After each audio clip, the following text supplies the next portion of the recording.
Performance Plus presents the Summit Club Podcast, your business roundtable discussion for sales and business leaders, with your host, Bill Statz. Hi, and welcome to the Summit Club Podcast, a business roundtable.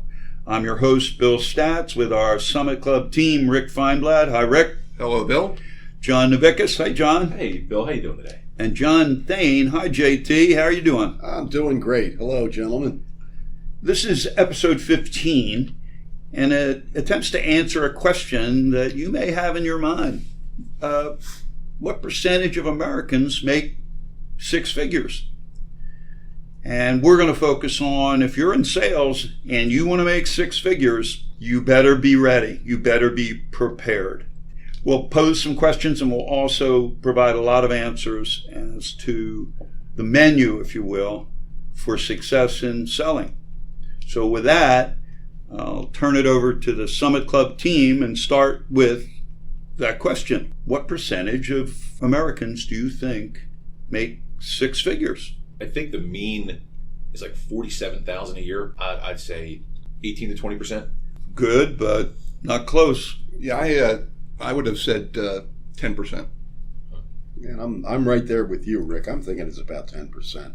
So the real number is 5.4%. Whoa. Wow. Which is pretty surprising. That means it's an elite club. Yeah, you want to make more than 95% of Americans if you want to make six figures. So let's just talk about a little more than a handful of bullets in the time we have that the Summit Club team feels are integral to your quest to make six figures. So what seems to be a great starting point is, if you're in sales and you want to make six figures, it's hard and it's not for everybody. What do you think, guys? Well, can I just add a point? Because I'm sure there are a lot of people out there listening to this going, wait a minute, that figure can't be right. I know a whole bunch of people in sales who are making over $100,000 a year. Well, guess what? They're still in that 5%. Yeah. They're still in that 5%. Yeah. So for whatever that was worth. So what do you think? I mean, what makes it hard? What makes selling at that level not for everybody?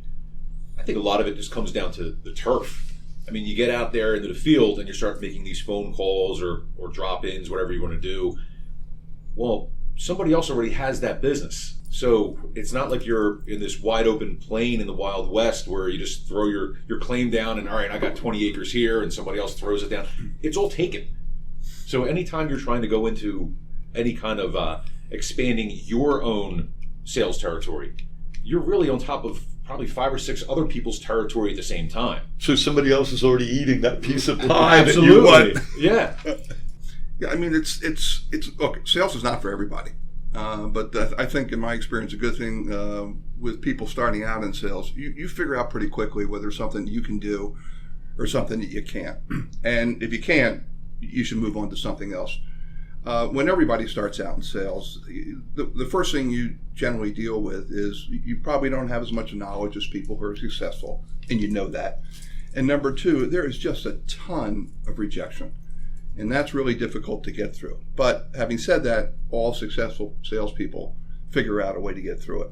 Well, I think successful salespeople figure out that you have to be trained, and oftentimes you have to train yourself to be successful in sales. I can't tell you how many times I came from the accounting world. Okay, I was educated as an accountant and went into sales, and I always hear people in the accounting department and the management side go, well, this person would be good in sales. They have the gift of gab. Gab will not help you.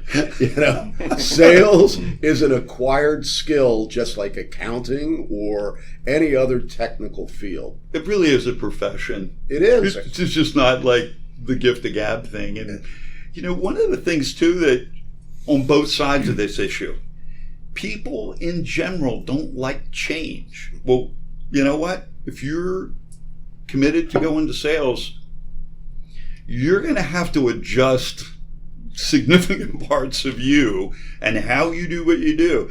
And you know what? The people that you're selling to, John Novickis' comment a few minutes ago, they're businesses with somebody else right now, they don't like change either. You're going in there trying to explain to them why you're the vendor of choice, and they're like, I don't know. So the hard part is a lot of change. Preparing, you better be ready, educating, training, and the fact that people get comfortable doing what they do, and sales doesn't really fit in that profile. No, it does not. And sometimes, I don't care what product you're selling.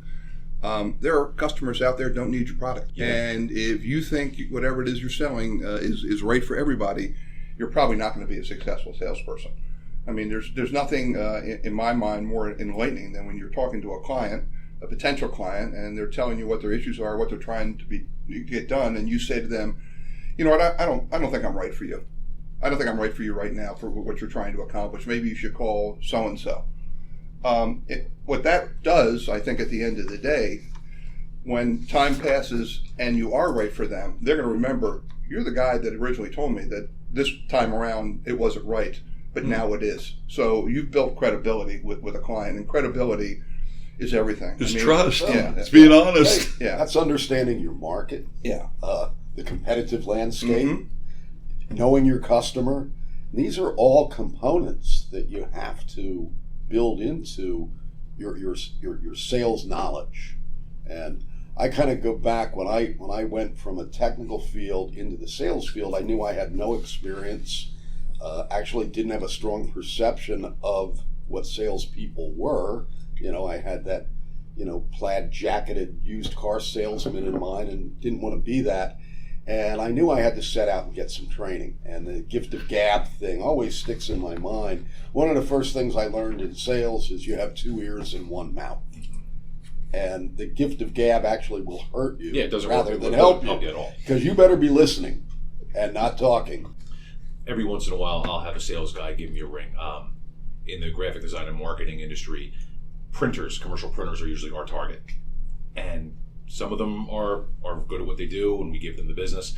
Other ones, they have this whole idea of, if I just have you on the phone often and long enough, I'm going to give you work. And it gets to the point where you see that person's name come up on the caller ID, you're like, I'm not picking up the phone because I don't have a half hour to give you to talk about nothing.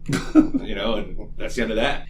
One of the things to think about as well, because we're kind of touching on it, you can't wing it in sales. You really can't. You have to do your homework. Yeah, a lot of it's. What's interesting to me when I saw that 5.4%, Dartnell did a study a few years ago about the top skills for top performing salespeople, and the number one, which nobody ever gets, is pre-call planning and preparation. And they go, what? It's like, if you can't plan and if you can't prepare, you're going to really have a tough time in sales, because winging it just doesn't work. Now, I'm not the sales guy in the room. You three really are. So is a lot of this finding the blind spots and doing the homework, is that stuff where a salesperson listening can expect their company to get them these resources, or is that something where it's just going to be trial and error of your career as a salesperson to get enough battle scars to know you can do this, don't do that? Well, I don't think you can rely on the company to do that. I think you really have to do that on your own. And as far as, research with the internet, I mean, you can research any company and find out an awful lot about them before you go out and see them. And if you're talking to somebody and you have knowledge of their company, rather than just trying to sell the widgets that you're trying to sell because you have a goal to meet, that's a powerful thing with most people, because they know that you've taken the time to try to figure out who they are, what they do, and why you think you might be able to help them. So to John's point earlier, just don't go in and go, hey, I've got these 20 widgets to sell and they're really good and you're going to really like them, because the guy on the other end or the woman on the other end might be going, I don't need any more widgets today, so they just dismiss you. So Gotcha. You really have to do your research to be successful. And in my experience, that's on you if you're a salesperson. Sales is the same as just about any other profession that you want to talk about. Knowledge is power. And you talk about pre-planning and so forth. The more knowledge you have about your customer, who is their competition? who are they? What motivates that company? What's their key reason for existing? And how does my product relate to that? Or to your point earlier, Rick, maybe your product doesn't relate, and that's when you say, thank you very much, we're not, the right company for you right now, but let's see if in the future, if our product aligns more to your goals as a company.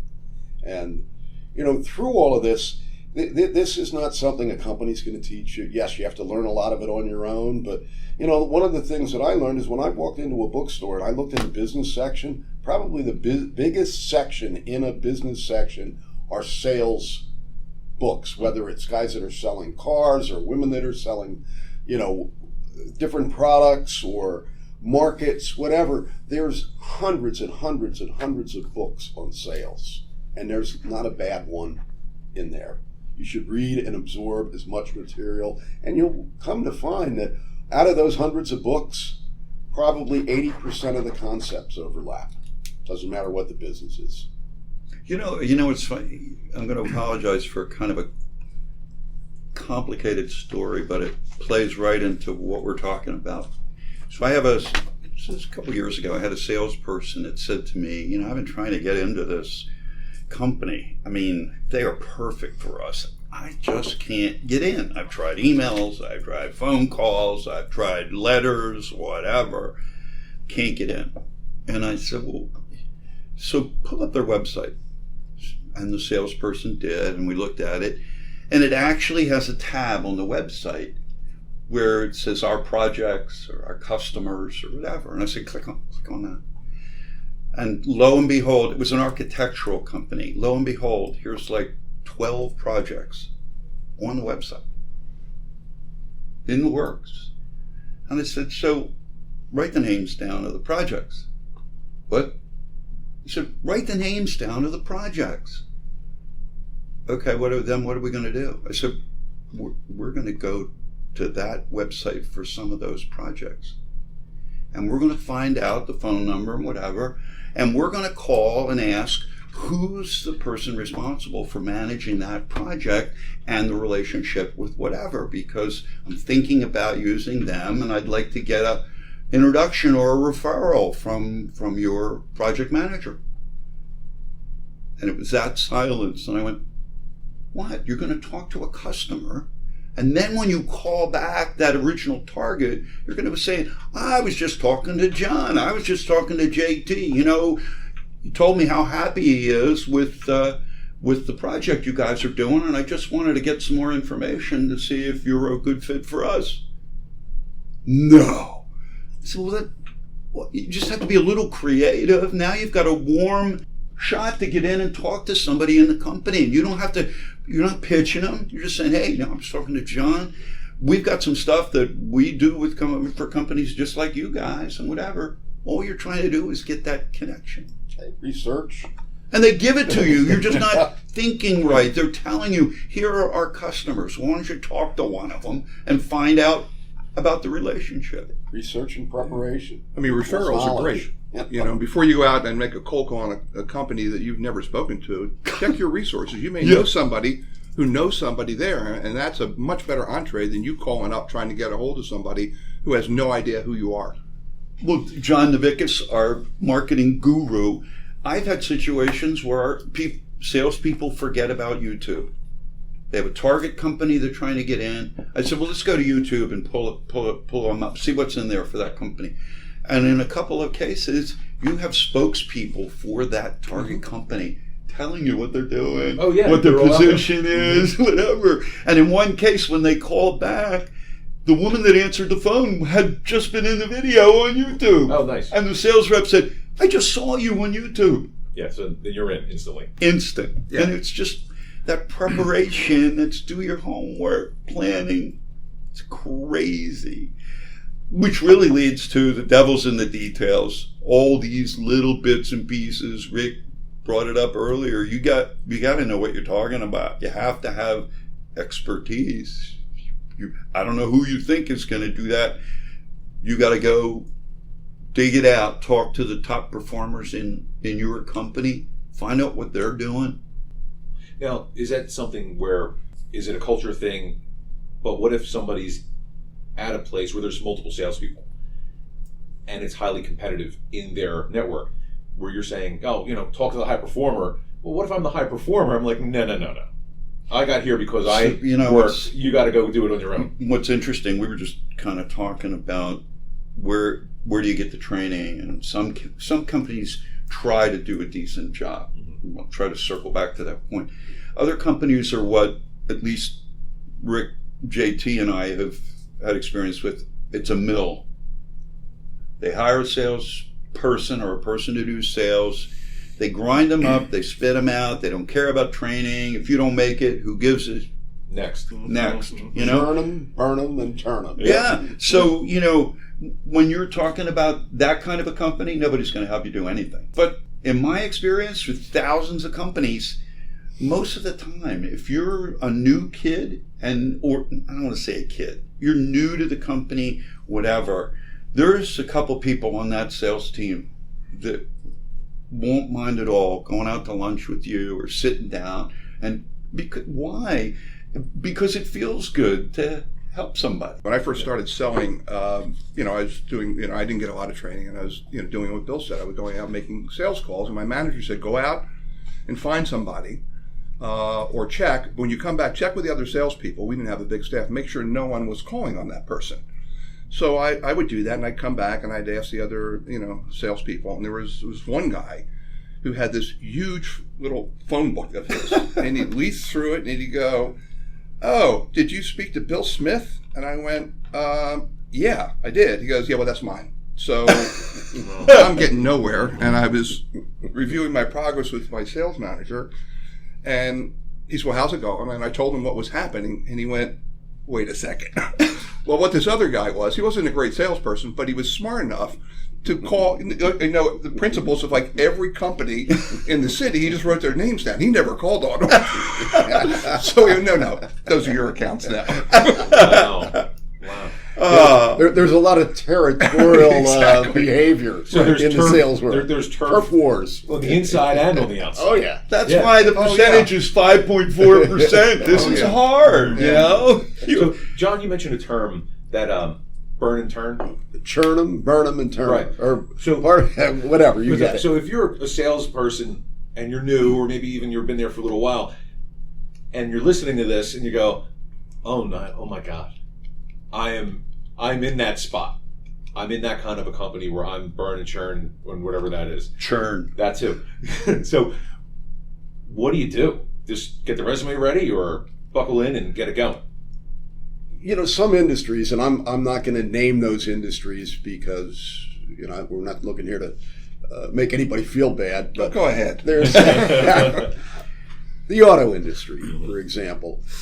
A desk at an auto dealer is a very fluid place, and you have to earn that desk, or you're not going to be at that dealership. And I mean, it's a business. It's built on performance, and you can't have too many off months in that business before they're going to look for someone that's going to be more productive at that desk. So you better be performing in that industry if you want to maintain your position. Okay, there's other industries that take a longer term approach. If a sales cycle, and this is another thing that's important about sales. In the automobile industry, a sales cycle is probably that day. If you're in the outerwear business, your sales cycle is 9 months.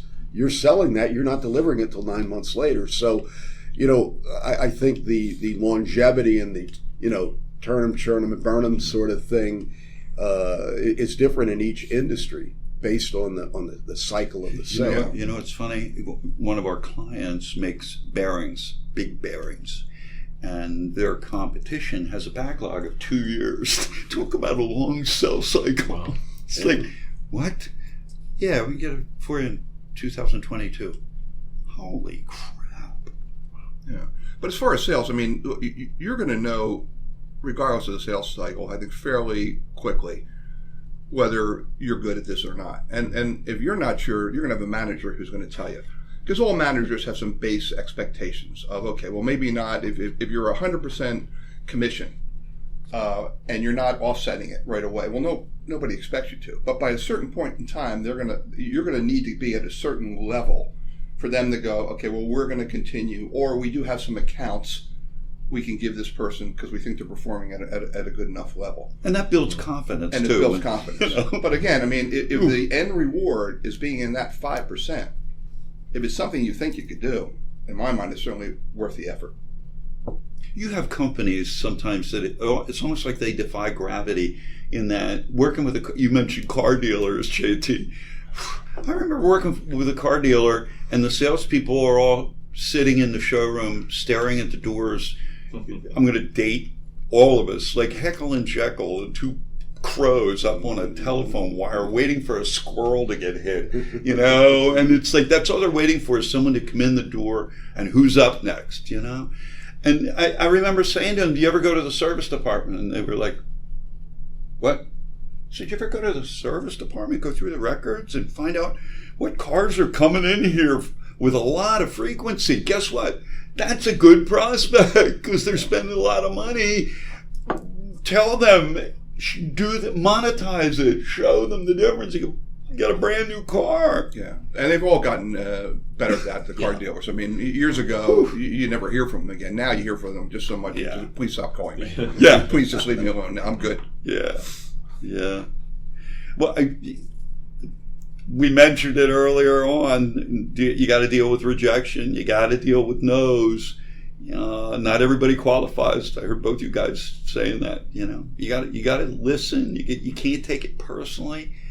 What do you guys think? I mean, you've seen a lot of that where people get emotionally involved. Sales is like baseball.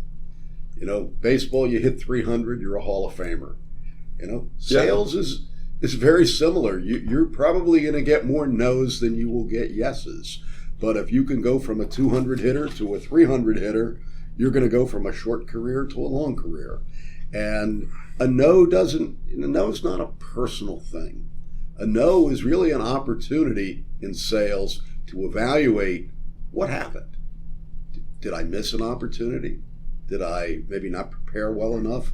Or am I just not right for this particular company? Or maybe it wasn't the right opportunity. Yeah. Self-evaluation. Yeah. I mean, most salespeople get paid on commission, and the only way to make money long-term is repeat orders. So if you're going to sell something to somebody that doesn't work for them, I've been in sales for a long time. The one question it's always difficult for me to respond to is, hey, I tried your product, I did what you said, and it didn't work. And now you want me to do what? So I think you really, really want to be careful. That's why if you say to somebody, at least in the world that I was in, selling advertising, we're not right for this client. When you come back and go, again, I think we're right for this client, you've built credibility and you've built trust with them. And actually, at the end of the day, you're helping yourself. I used to put up on the whiteboard SW, SW, SWN. And I would ask salespeople, okay, what's that mean? What? SW, SW, SWN. I don't know. And they would come up with, but some will, some won't. So what? Next. Yeah. Yeah. And that's really how you have to look at it. Mm-hmm. I had an Asian fella in one of the classes, and he said, I changed it. And I went, you what? He said, yeah, I changed the letters. And I said, okay, what did you change them to? He said, well, SW, SW, SW, SW. And I went, okay, some will, some won't. So what? What's the last SW? He goes, someone's waiting. That's true. And I thought, okay, you get it. Yeah. So when somebody's saying no, are you guys looking at this in the framework of no, thank you, hang up the phone, or is it objections, and then they have to pivot from there? Well, lots of times, a no just means if you're in a business where your product is negotiated, the price of it is negotiated, which is a lot of business. They're just trying to find out when you're finished negotiating. Right. So I've had salespeople, they'll ask and go, no, we're not doing that. Well, then we're going to lose the order. So well, we may not. Just tell them no. And you tell them no, and they just want to see, how low you'd go, and we're there. And they call back in a reasonable period of time and go, okay, let's do this thing. So no doesn't always mean you're done. as you study sales, and that's one of the things that we're talking about here, it's a self-taught business, and you read a lot of the different materials that are out there on sales, there's a couple of things you hear about no. No is an opportunity to sell. There's a theory out there, you're not gonna generate a sale until you've overcome 7 no's. Now, I don't know how realistic that is, but no doesn't always mean what it is. Now, if you get to the end of the road and no is no, what the really great salespeople do is, rather than hang up the phone and put their tails between their legs, they'll ask the next question, because questions are answers in sales. And they'll ask, I understand we're not going to do business. I appreciate that, and I'm not going to ask you one more time for the order. Can you tell me, is there something that we missed? Is there something I overlooked? Is there something about my company, myself? Why did we get to know? And again, that's knowledge that's going to arm you going forward, maybe to go back to that account, or certainly how to deal with the next account. Timing's important too, because sometimes it's just not the right time. You have salespeople that are trying to get a hold of, especially in manufacturing, industrial sales, stuff like that, and they're like, I keep calling this guy, and I finally get him, and he goes, I can't talk now. It's like, no kidding. He's walking in a plant with 3 other managers or whatever. I mean, come on. That's where, to me, you need an inside salesperson, like assistant, some kind of an admin, someone where you can say, what's a good time to... I actually had a situation when I said that to a receptionist. I couldn't get a hold of this guy. And I said, when's a good time? I mean, I don't want to keep driving him crazy with voicemails. And she said, he takes the newspaper and he goes to the men's room at 20 after 9, and it's gone for about 10 minutes. Call him at 9:30. Yeah. And when I finally got the guy, I said to him, you know how I got you? And he goes, I'm afraid to ask. And I said, I just asked, when's a good time? And she said, 9:30 when you come back from the men's room. Ha, ha, ha. We had a laugh. Yeah, and I think to John's point, people aren't always going to tell you why you weren't successful. Well, that's it too. Yeah, sometimes we started a venture to sell these marketing programs at a radio station. We were excited about it. We went out and saw a lot of people, and all we were getting were no's. We're not interested. So we didn't know whether or not they were not interested in the product or not. But when we asked, most of the people said, well, you guys are late. These budgets are spent by this point in time. So if you come back next year, prior to that, whatever that month happened to be for each individual, we'll be happy to listen to you. So we found out, like in radio, it's a really short sales cycle for the most part. This particular product was a longer sales cycle. So that it wasn't that there wasn't interest, our timing was off. But until we asked some more questions, you would have never known. We would have never known. And had we not asked questions, we would have gone, well, that was a bad idea, I guess. So there's nothing wrong with asking questions. No, it cannot hurt. One of the things we probably should talk about before we wrap up, the sales is hard, especially if you want to make 6 figures conversation, is personal boundaries, what you're willing to do to be successful. And you got to know yourself. You really need to know sales. Rick said it a little while ago when we were talking about doing this podcast. This is not a 9-to-5 job. If you're going to be in that 5.4%, you've got to put the work in when the work needs to be put in, whether it's evenings, weekends, and you got to be prepared to adjust some of the personal boundaries. And for many people, that means you got to know yourself. If you don't know you deep down inside, it's going to make it a lot harder. That's really important to know in this world today, because for many years I was a national sales manager, so I had to deal with East Coast time, West Coast time, and all of a sudden it wasn't ridiculous to work at 8 o'clock at night to deal with West Coast customers. Now we've got this global economy. Yeah. So it's noon in Hong Kong, it's midnight in the U.S. Yeah. And where do you draw the boundaries? I mean, if that's where your customer is and that's where the deal is that's imminent, you better prepare for that. Otherwise, today you can work 24 hours a day. One of the things that might make sense, and we've kind of talked about it, so let's let our audience know. The next step in the conversation really is going to be an all-star forum that we're going to put together with some folks that are in that 5.4%. We'll get them around the table and we'll record a podcast probably in January, early January if we can. And let's have real feedback, success points from people that are living it every day in the field.